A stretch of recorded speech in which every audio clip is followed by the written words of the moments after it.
Selamat pagi Bapak Ibu dosen dan rekan-rekan mahasiswa yang kami hormati. Sebelum kami memulai, izinkan kami dari kelompok 3 yang terdiri dari 5 orang. Saya sendiri, Andri Nizar, beserta rekan saya, Pak Denny Karyono, kemudian Pak Hari Murdani, Pak Immanuel Eliezer, dan Pak Septian Budiman. Kami akan mempresentasikan tugas Bahasa Indonesia mengenai artikel ilmiah implementasi data antropometri dalam desain ergonomis untuk mencegah cedera kerja. Baiklah, untuk mempersingkat waktu, kami akan langsung mempresentasikan materi yang sudah kami susun. Artikel ilmiah implementasi data antropometri dalam desain ergonomis untuk mencegah cedera kerja studi kasus desain di stasiun kerja. Oleh kelompok 3 dengan anggota Andri Nizar, Denny Karyono, Emmanuel Eliezer, Hari Murdadi, dan Septian Budiman. Adapun abstrak pada artikel ilmiah ini adalah desain stasiun kerja yang mencakup kursi dan meja kerja yang kami angkat adalah hal yang ergonomis yang sangat penting untuk meningkatkan efisiensi kerja karyawan dan mengurangi resiko cedera muskulosketal. Kurangnya perhatian terhadap data antropometri dalam perancangan stasiun kerja sering kali mengakibatkan ketidaknyamanan dan cedera pada pekerja. Penelitian dilakukan untuk mengkaji implementasi data antropometri dalam desain ergonomis stasiun kerja guna mencegah cedera kerja. Metode penelitian meliputi pengumpulan data antropometri dari 15 pengukuran yang relevan untuk perancangan kursi dan meja kerja.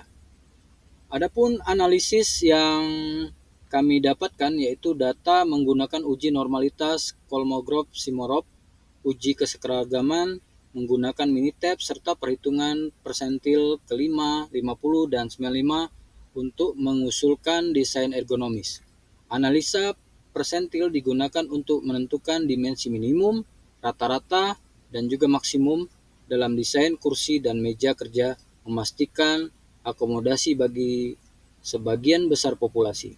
Desain yang diusulkan meliputi fitur-fitur yang dapat disesuaikan atau adjustable seperti ketinggian dudukan kursi, sandaran pinggang, sandaran kepala, dan sandaran tangan berdasarkan ukuran tubuh pengguna. Implementasi desain ini diharapkan dapat meningkatkan kenyamanan dan keselamatan kerja serta mengurangi resiko cedera muskuloskeletal.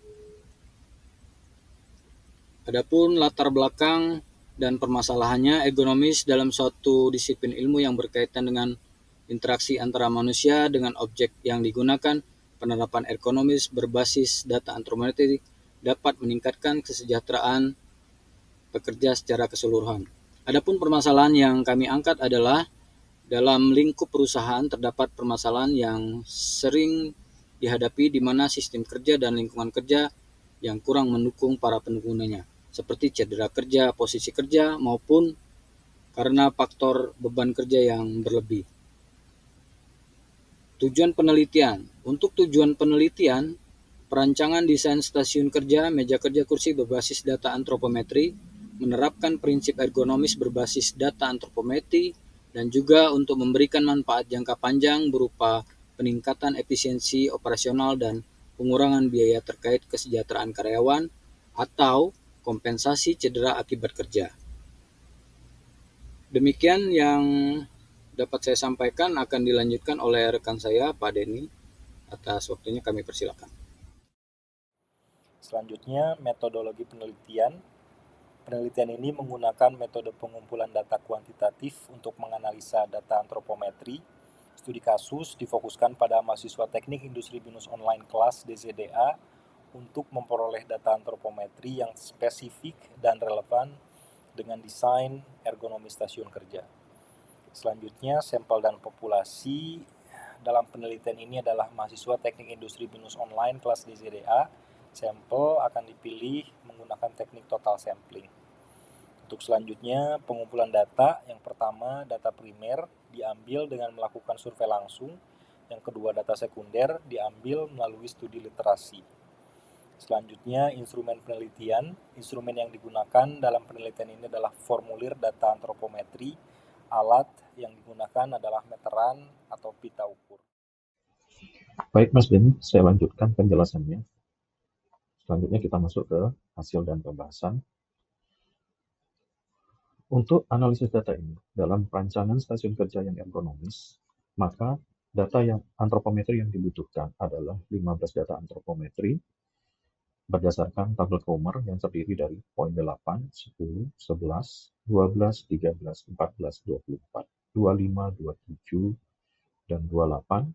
Ini adalah data dimensi dalam posisi duduk, sedangkan 29 dan 30 adalah dimensi lengan terbuka dan tertutup. Selanjutnya 31 dan 32 adalah dimensi kepala, dan 34 adalah dimensi tangan.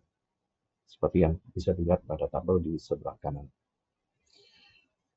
Kemudian dilakukan analisis data, yaitu yang meliputi dari uji normalitas Kolmogorov-Smirnov yang menggunakan Minitab, uji keseragaman menggunakan Minitab, dan terakhir menghitung persentil kelima, 50 dan 95, di mana dari hasil uji normalitas data antropometri itu menunjukkan bahwa data pengukuran antropometri yang digunakan, yang dibutuhkan untuk merancang kursi dan meja dengan hasil semuanya terdistribusi normal, atau dengan kata lain, percentage value itu lebih besar dari level signifikansinya. Di sebelah kanan bisa dilihat hasil uji normalitas data antropometri berdasarkan Minitab yang digunakan. Baik, selanjutnya akan dijelaskan oleh Mas. Terima kasih. Baik, terima kasih Pak Hari. Untuk selanjutnya terkait hasil uji homogenitas data antropometri bisa dilihat pada tabel di bagian sebelah kanan, di mana data pengukuran antropometri menunjukkan bahwa data tersebut memiliki homogenitas yang cukup dengan nilai p-value itu lebih besar dari level signifikansinya. Baik, kemudian dari data pengukuran tersebut kami menganalisa data yang diperoleh untuk selanjutnya dilakukan perhitungan sehingga diperoleh hasil seperti yang terlihat pada tabel di bagian sebelah kiri. Seperti contoh pada tabel nomor 1 pada bagian antropometri nomor 8 untuk aplikasi tinggi sandaran kursi sampai area kepala diperoleh persentil 5 sebesar 72,48 cm, persentil 50 sebesar 82,12 cm, dan persentil 95 sebesar 91,76 cm. Nah, pada persentil kelima dan persentil ke-95 itu digunakan untuk menentukan dimensi minimum dan maksimum untuk memastikan bahwa desain yang kami buat dapat mengakomodasi sebagian besar dari populasi. Persentil ke-50 digunakan untuk menentukan ukuran rata-rata yang digunakan sebagai titik tengah desain. Perancangan juga bisa dilakukan dengan menggunakan ketiga persentil yang didapatkan dengan membuat desain kursi dan meja yang dapat dirubah posisinya. Baik itu dari ketinggian kedudukan kursi, ketinggian sandaran pinggang, ketinggian sandaran kepala, dan ketinggian sandaran tangan, di mana data ini berdasarkan ukuran tubuh dari pengguna, sehingga bisa lebih banyak lagi pengguna bisa menggunakan kursi dan meja yang sama. Keterbatasan sampel pengukuran dan perancangan hanya berdasarkan pengukuran antropometri, sehingga aspek lainnya perlu menjadi pertimbangan dan perhatian.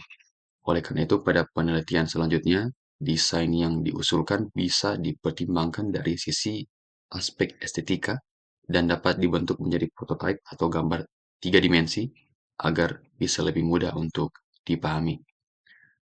Demikian untuk bagian pembahasan. Untuk materi selanjutnya akan dipaparkan oleh Pak Septian. Silakan Pak Septian.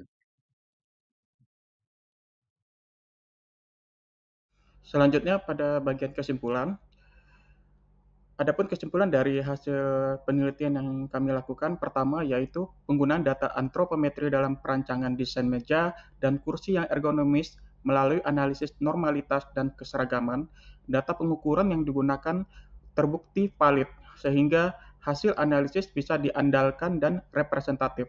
Yang kedua, perhitungan persentil untuk menentukan dimensi desain yang dapat mengakomodasi berbagai ukuran tubuh pengguna menggunakan persentil ke-5, ke-50, dan ke-95. Yang ketiga, prototipe meja dan kursi yang didesain secara ergonomis berdasarkan data antropometri memberikan manfaat dalam meningkatkan kinerja, kenyamanan, dan keselamatan kerja bagi pengguna dan mengurangi risiko cedera muskuloskeletal. Yang keempat, penelitian ini dapat memberikan rekomendasi bagi perusahaan dalam memilih furnitur yang sesuai dengan desain ergonomis dengan mempertimbangkan data antropometri karyawan. Dan yang terakhir, penelitian ini memiliki keterbatasan, seperti sampel yang terbatas dan fokus tunggal pada pengukuran antropometri. Penelitian selanjutnya disarankan untuk memasukkan aspek estetika dan menggunakan lebih banyak sampel untuk hasil yang lebih komprehensif. Terima kasih atas penyampaian materinya oleh rekan-rekan dari kelompok 3. Semoga apa yang kami presentasikan dapat bermanfaat. Terima kasih kepada Bapak dosen dan para rekan kami sekalian. Kami tutup presentasi ini. Selamat pagi dan salam sejahtera.